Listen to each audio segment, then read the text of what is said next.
Gouvernance défaillante, offre de santé insuffisante, pauvreté favorise la circulation des molécules dégradées. Plusieurs centaines de milliers de personnes en décèdent chaque année sur le continent et le Mali n'est pas épargné. Le médicament est soumis à une réglementation.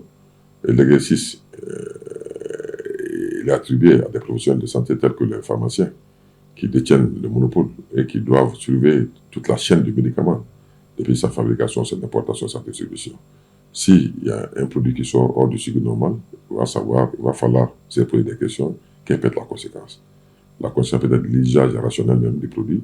Et la question dont nous discutons, c'est que la mise en cause de la qualité même du produit.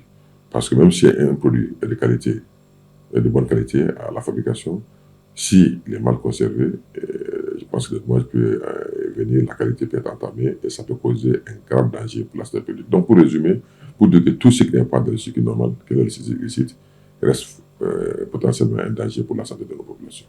Un médicament contrefait peut être sans principe actif, avec un principe actif diminué ou encore contenir des substances toxiques.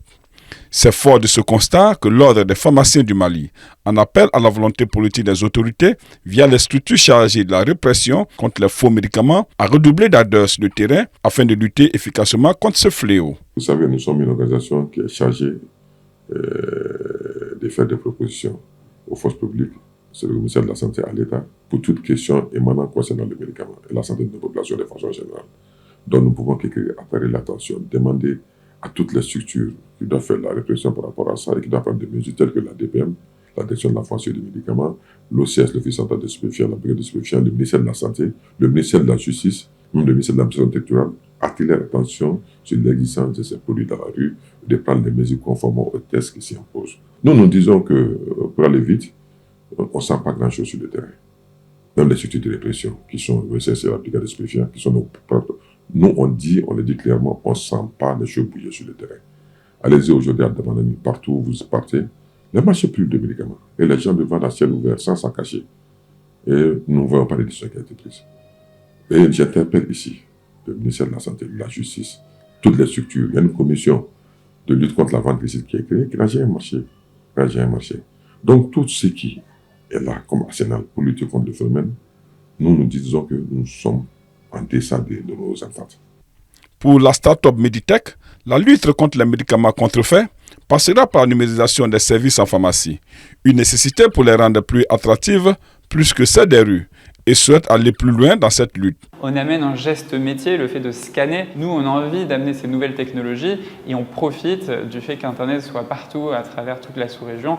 Il y a une très bonne pénétration des smartphones aussi. On arrive avec une solution qui est mobile, une solution qui est digitale, qui n'a rien à voir avec ce qu'on trouve aujourd'hui. Et c'est ainsi qu'on peut avoir un impact très fort par rapport au quotidien dans les pharmacies.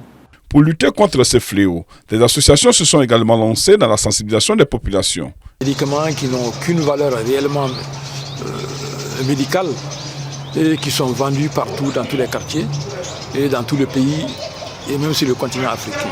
La Fédération de l'Alliance a décidé vraiment qu'au niveau des pays africains, la Fédération directement s'engage dans cette lutte pour mobiliser les consommateurs dans une prise de conscience globale par rapport à leurs responsabilités. Le président de l'Ordre des pharmaciens tire également la sonnette d'alarme sur le cas de la santé visuelle du fait de l'ouverture anarchique des boutiques d'optique dans le district de Bamako. Nous assistons aujourd'hui à la prolifération de boutiques d'optique. Et pour beaucoup qui n'ont même pas de formation de qualification en matière.